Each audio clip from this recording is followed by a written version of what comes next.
Welcome back to Phillips Exeter, ladies and gentlemen. The rivals, Big Red versus Big Red. It's 3-1 Big Red. Who, you ask? Well, St. Paul's is up by 2 goals. They've added 2 power play markers at the end of the second period.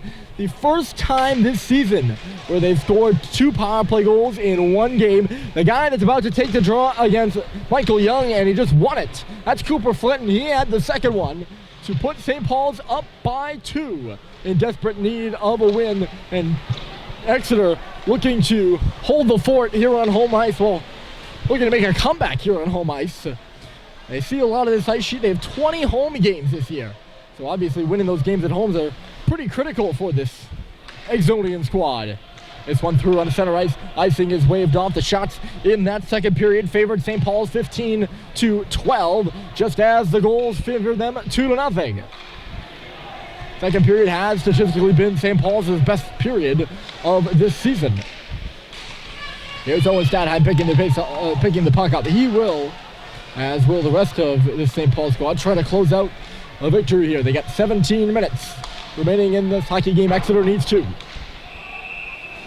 Young was up there, but they're going to call this one icing against the Philippians. The Philippians, the Exonians, formerly the Big Red, but there are a number of nicknames for Exeter. St. Paul similarly, Paulies, Pelicans, and Big Red. Clean draw win there for Sweet. He had the first goal for St. Paul's in that first period. A highlight reel type right in front of us. St. Paul's skating from far to near. Exeter from near to far. We're perched high above the ice to the left of Ryan Welch between the pipes for Exeter. The stretch pass here, connecting with JT Holiday on the red line. He'll toss one across, and Owen Sweet will backhand it in. Therefore, it is P.J. Donahue. Donahue dangerously up the middle. It's held in by Sullivan. He bounces it over there for Seibold and then on around. Sam Seibold bumping at that puck with Silas Oberton. He was tied up there with Halliday. Across the E logo at center ice with some speed. That was Loring coming in with a shot. It was blocked aside. I think that was, who was that? Levine, who wants to close the legs and block that one.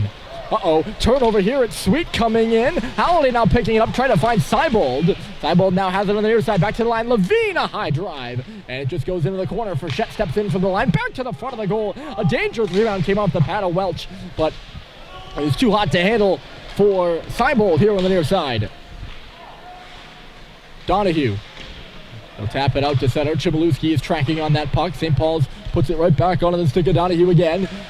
He's being tracked down there by Holiday, who gives him a shove. Oberting. Out to center ice. McGurran. He'll knock it in deep. Alex Levine for his defensive partner, Mick Frechette, trying to get his legs moving. He gets the pass up and ahead. Harrison Sweet coming up that right side. Here's Sweet, a shot. Got the glass up and high. Malone. This third line for St. Paul's has been very good, with Sweet centering Malone and Frechette.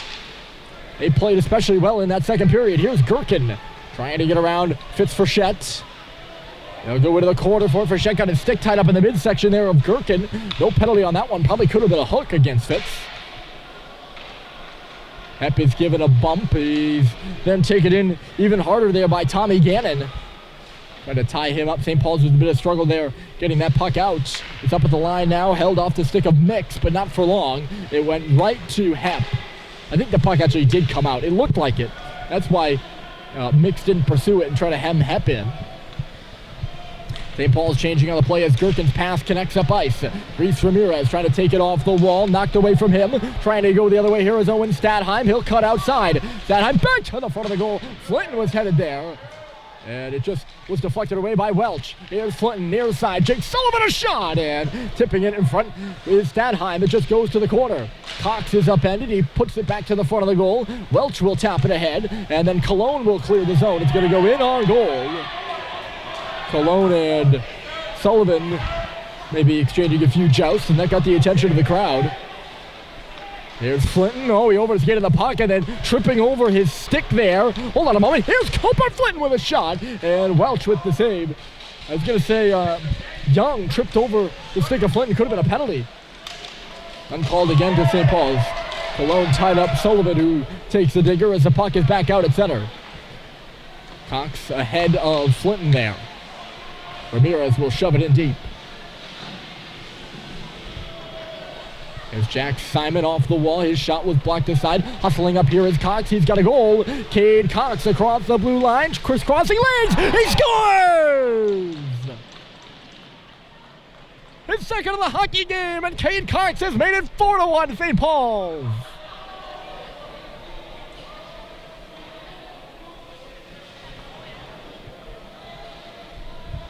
There's no doubt about it. The kid has a knack for the nets. He scored 11 goals last year at Bozeman High School in Montana. From the back end, Cox has added his second of the game, his fourth of the season so far, and it's 4-1 St. Paul's. He beat Ryan Welch clean again. Good movement there by Cox. I think Halliday was driving the cage. There's a save by Murphy off Chmielewski. Halliday, I think, was driving the cage, but it's Cox's movement across the tops of the circles there. He moves over to the far side and then shot it back over this a ways on the near post. And he beats Welch there to the glove side. And it is that crisscross movement that earned Cade Cox that goal. Moving quickly here is Halliday outside. Owen Sweet. Halliday's back to the front, and the shot just went off the pad of Welch. Halliday unable to get a stick on it, and the rebound was controlled there by Welch. Covering the line is Levine. He puts it right back in deep. Sweet chipping it over. Here's Halliday coming up across the goal line, back in low. Owen Sweet taking a look in front for Seibel, but it was read by the goaltender, who just taps it over for Donahue. Picked off there by Halliday coming in. He shoots. It hit a body in front, never made it to the goal. Halliday finds himself on his knees as moving away is Chmielewski. He'll rip one in deep. Exeter has not been able to get much going on the dump-in chase, which is how they're certainly the preferred way of generating offense for the Sixonian squad. At least that's the way it seemed to me watching the game. St. Paul's, meanwhile, has scored a few goals on the rush, a few goals on the power play. A few meaning two each, actually. And they lead here 4-1. That Cox goal might have been just what the Pelican needed. Here's Levine. He finds Clayton Malone. Couldn't make the move on the near side around Noah Jankowski, who took a penalty. That St. Paul scored on at the end of that first period. Frechette up high. Lopes one back to the front of the goal. Malone in behind, he's tangled up, never got a touch on that puck, and it's back to the front, off the goalpost. I think Harrison Sweet just put it off the iron. I was looking around to see if there was a penalty up after Malone seemed like he got interfered with. St. Paul's nearly made it 5-1. Here's Russell crisscrossing center ice. He'll go and give chase forward in the corner. Bryson Russell back to the front of the net. It's picked off by Michael Young. And away will go the Exonians. Here's Young trying to get in. He shoots. He did get in. Oh, boy. A nice little move there. Cooper Flinton was the forward playing defense. And Young recognized that, made a nice move, but Murphy shut the door. A real good save there by Charlie, who had a highlight reel stop in the second period. They would have put Exeter up 2-1. Kept St. Paul's tied until they could put themselves ahead by 3 goals now. Russell gains the red line. He'll dump it deep. 10.5 roughly to go here on the Exeter ice sheet. Cox has 2, but he turned it over. Danny Cologne is coming in, and then Cox got back to make a good defensive play. Just knocked it away from Cologne. It's off the glass. Schubert is hustling. He negates the icing here. He's wrapped up and taken in there by Simon. Could have been a hold against Jack Simon. Here's a stretch pass for Young. He's going in on the far side, trying to get around Cox, who takes him down. There'll be a penalty on that one. Exeter is headed to the power play for the first time this afternoon. More like this evening, actually. It's 6 o'clock now. So with 10-11 left to play here in the third, Cade Cox will step into the box. No rhyme intended there. And we'll see if Exeter can get back in this one. Using his feet there was Young. And he generates that play and draws the penalty call against Cox, who probably doesn't take that penalty if Young isn't moving his feet. just the way it is. I don't feel like we've seen Exeter move their feet to the best of their capabilities here on this Saturday. And that might be why they find themselves in a 4-1 hole. Welch tried to play the puck. He drops his stick. It goes ricocheting into the corner. He better watch out. He took a very slow saunter over there to grab his stick, and Owen Sweet, who never really ever slows down when he's on the ice, he was on the Exeter player, giving him a real tough time over there, and nearly picked the Exeter defenseman's pocket, and if he didn't, he would have an empty net to put it in. Of course, the puck went up and out of play, so that really never occurred. Although Sweet's got it here. Going to be a little 2-on-1 for St. Paul. Sweet in front for Halliday. Great stop. The puck is there again. And Welch was out of position, but it just ends up on the stick of Hep. He'll cycle it back in deep. Halliday trying to kill some time. Great short-handed opportunity for St. Paul's. Best opportunity in the power play so far for Exeter has been for their opponents. Still got plenty of time left. Here's Cologne across the line. Knocked away by Halliday. He couldn't clear. Young then fanned. Two players fanning. The shot came through. It was blocked from Chmielewski. And now St. Paul's gets it out. A clearance fan and then a shot fan. Cutting back here was Ramirez. Tossed it in the middle there for Chmielewski. Never made it to him. Back to Ramirez again. He'll cut it on the right side, trying to get around Frechette.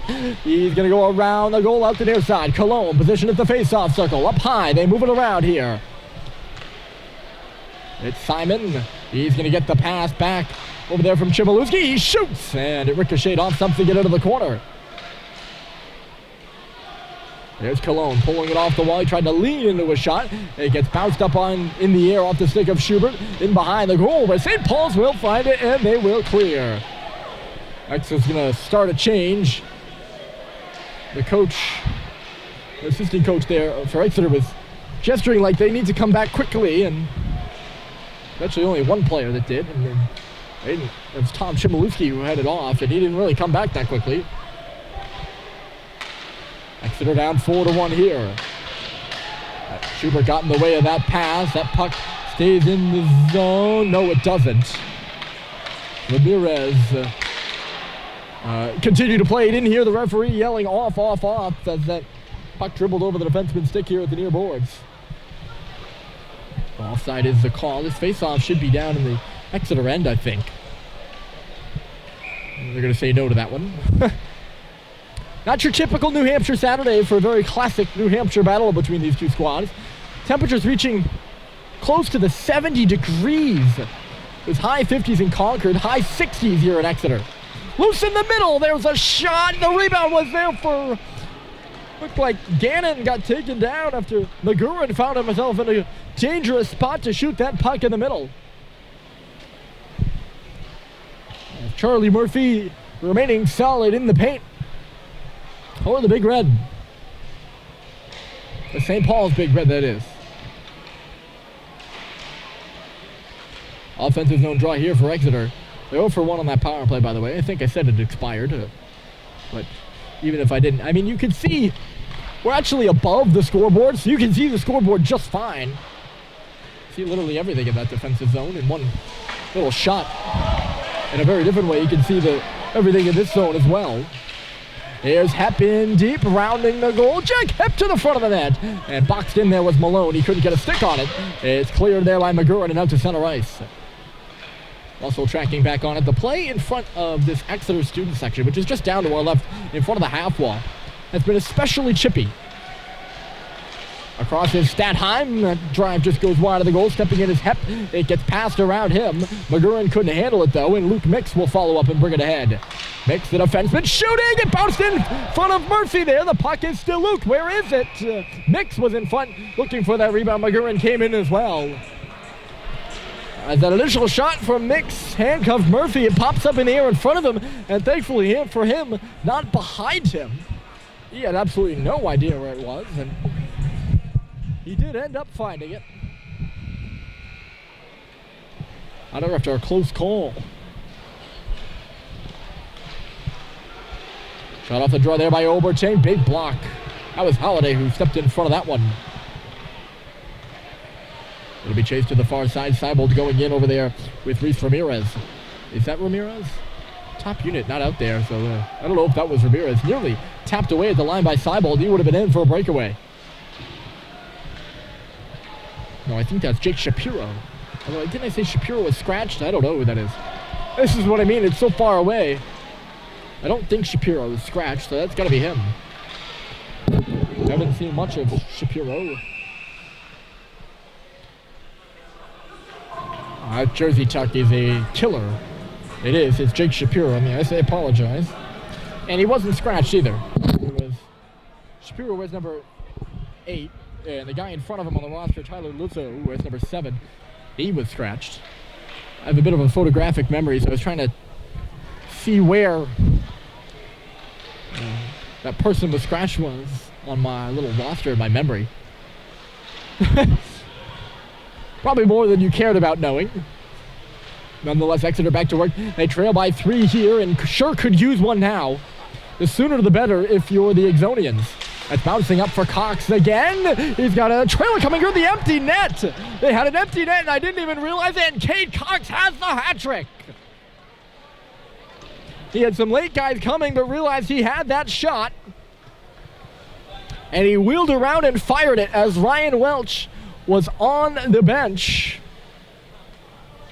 A last-ditch effort by the Exonians and Cade Cox as his first career hat trick for St. Paul's. It's a 5-1 lead now for the Pelican.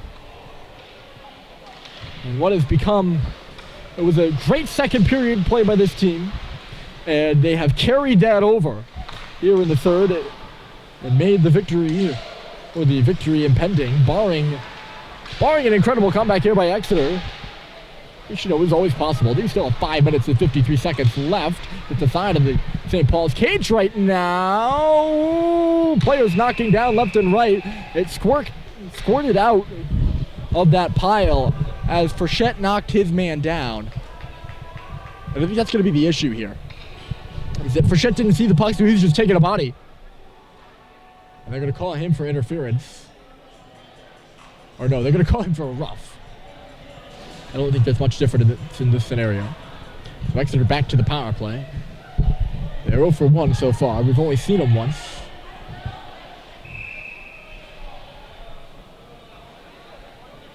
Good job by SPS to stay out of the box in the first 2 periods. The team had a bit of penalty trouble for the initial part of the season, but at least in the last 2 games, they seem like they've overcome that. Exeter trying to get the players they want on the ice here. And they're actually going to get a player in the box as well. So it's incidental roughing minors. Shapiro also in the box for Exeter. So we're going to do some 4-on-4 hockey. And it's a 4-goal lead. But a big St. Paul's great second period. They controlled the momentum, got 2 power play goals, and then convincingly here in the third have been able to bury pucks in behind Welch. And they've put up a 5 spot here on the Exonians. Schubert is hit hard. He takes a shoulder to the face from Tommy Gannon. And it was way late. So I think they're going to send him off. Yes? No? Maybe? Was it Gannon? Yes, it's Gannon. No, it was Cologne. 13, not 12. He's going to the bench right now. So I have no idea what that whistle was.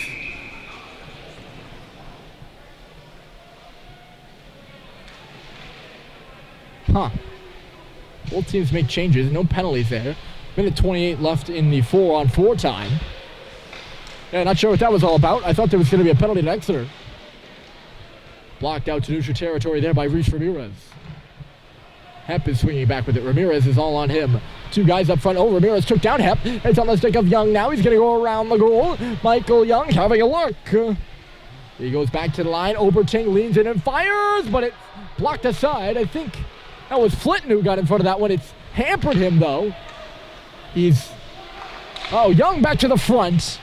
I'm watching Flinton right now. He is hurt. That shot stung him on his right foot. St. Paul's 4 guys out of the lineup with injuries of all sorts. And St. Paul is certainly hoping that Flinton is okay. He's a crucial part of this team. And he's going to go to the bench now as finally the shot from Young goes wide. And all the way back out to center ice. Seibel with a nice little move, by the way, in front of that St. Paul's bench there. 4 minutes left to play. It's 5-1. St. Paul's here in the third. Backhanded towards the front, but it was stolen away by Cox. He'll lead his man Holiday across the blue. He's got Sweet with him. Gives it to him! And a stop was made by Welch. It actually went off the stick of Jack Simon in front of the goal and right in on Welch, but Sweet was coming through nonetheless and got a good tap on that rebound. Chased away here from Jankowski for a moment. Now he'll come in across the line. I think he was in the box for that third goal for St. Paul's, which was the real dagger with under a minute left in the second period. That was Flinton's goal. Cox, his first goal, will likely go in as the game winner again if this result holds. I guess I'm getting ahead of myself here. We still have 3:30 left. But at least the sense I'm getting right now is that Exeter is pushing, but their heart doesn't seem to be in it right now. Maybe a bit of frustration on the Exonian side too, as they're calling for icing here. And Jankowski, you can hear him all the way up here, not happy about it.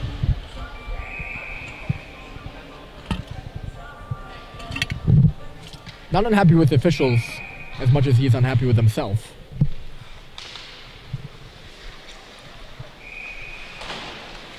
If you're hearing whistles, by the way, there are 2 conjoined rinks here at Exeter, and they share a little mezzanine. They call it the rink gallery. You can lean over and hear both. And I'm hearing the whistle from the other rink right now. There's another game going on, and you can hear it, and it's a little discombobulating, because it's not a whistle down at ice level on the game we're watching, but it's just as loud for the most part. Big cinder block building, not cinder block, but poured concrete building. Same material as cinder block, I guess, but it's a poured concrete building, and everything ricochets in terms of sound. Although I'm sure like balls and other bouncing objects ricochet too. The sound ricochets, and you can really hear everything. 1-0 guests over there, it looks like.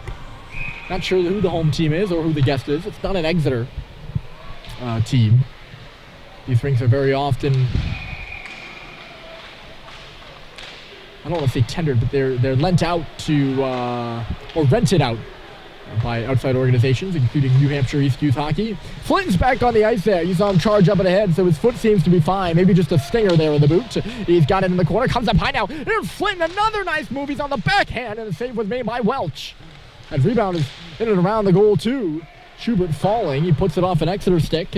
It's glassed by Chmielewski and all the way down the ice. Exeter called for icing again as we hit 2 minutes remaining in the period and the game. St. Paul's has potted 4 in behind Ryan Welch, which is not an easy thing to do. Exeter has been outshot in every game since late November. And it's been Ramirez, or sorry, not Ramirez. Dear gosh. It has been Welch, the goaltender, who's kept them in a lot of close games. But St. Paul's has been able to find their way in behind him, I guess. Back to the front here by Schubert. That was Stadheim. Couldn't connect with him, really. It's back out to center for Cox again. St. Paul's been able to put the puck in behind Welch. And that's the key to beating this Exeter squad, and they're well on their way to doing that. 1 minute and 20 seconds left to go. I suppose that's the key to winning any hockey game, though, is putting pucks in behind the goaltender. But I mean, what I'm trying to get across is that if the guy between the pipes for Exeter is on, and I'm not insinuating that he's not on, but if he's on, he can steal games. I mean, there have been games where Exeter has had shots in the teens and their opponents have had shots in the 40s, and it's still a 1-goal hockey game. Odd hop off the gate. Those boards over there, the puck just dies on those boards in front of the St. Paul's bench on that far side of the ice.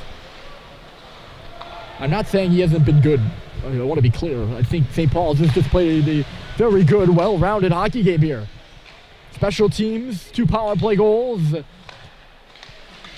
Converting opportunities on the rush with Sweet and Cox. And of course the empty netter as well. Going to the front there was Halliday. Moving in is Cox looking for 4.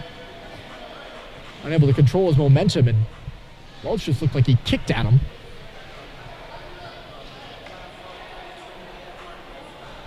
As Cox came in and he kind of stumbled over Welch, and Welch wasn't happy about it. He got up and skated right at Cox and moved his leg like he was going to kick his head. And good thing he thought better of it. I think that exemplifies the frustration here for Exeter on home ice. They're 25 seconds away from the end of this one as Harrison Sweet puts it back to the front of the goal. A big win for St. Paul's as they put 4 goals in between them and the hosts. 2 on the power play, 2 at even strength. There's 6 seconds left to go for Chet spinning and turning around Young. And for 2 years in a row, for the first time since 2010 and 2011, St. Paul's has won back-to-back games against Exeter. A 5-1 victory here today. Cade Cox earning the hat trick. It's the first win on Exeter ice for St. Paul's since January of 2010. The final score, 5-1. So glad you could join us here this afternoon. A good game between these two schools, as always. My name is Ryan Murphy. I'll see you on Wednesday in Holderness, New Hampshire, outdoors when the Big Red of SPS battle the Bulls. But for now, signing off from Exeter, 5-1 is your final score. Enjoy the rest of your Saturday evening, ladies and gentlemen.